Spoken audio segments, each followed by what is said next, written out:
For over 70 years, Europe's security was backed by one name: America.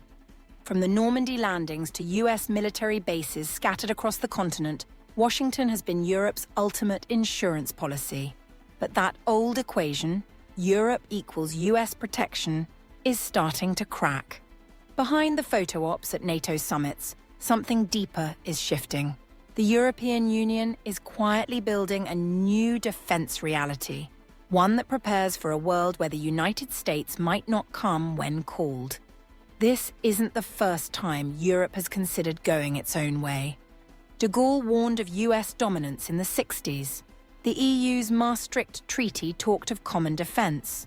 But each time, either internal doubt or a new crisis pulled Europe back toward the US.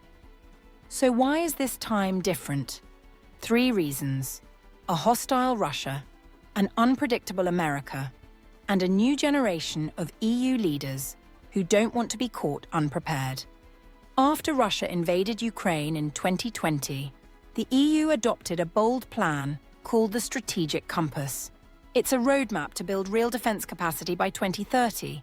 Since then, the EU has signed security pacts with Moldova, Norway, Japan, South Korea, Albania, North Macedonia, the UK, and Canada.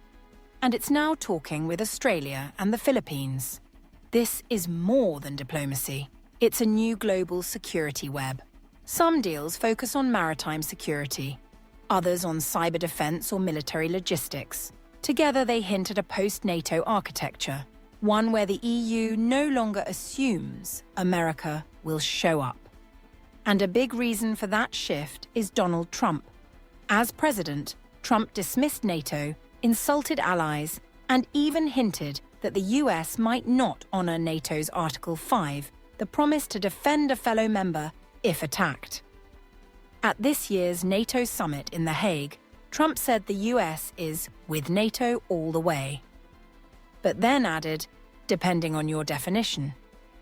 European leaders took notice. So the EU is investing. A €150 billion plan will fund its defense industry, streamline weapons procurement, and reduce dependence on American-made systems. This isn't a dramatic break from NATO, not yet. EU officials still say their efforts complement the alliance, but the scale and speed of action tell a different story. And don't forget the E3, France, Germany, and the UK. Despite Brexit, they're coordinating military strategy more than ever.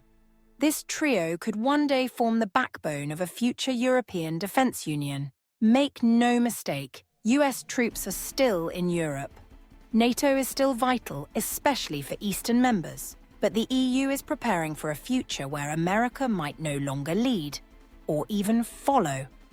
The real question now isn't whether the EU can replace NATO, it's whether Europe can defend itself when no one else will. And that's no longer a theoretical question. It's central to Europe's strategy moving forward. If you found this analysis useful, give it a thumbs up and subscribe to the channel. For more European and transatlantic political insights, visit westernrelations.com. Thanks for watching.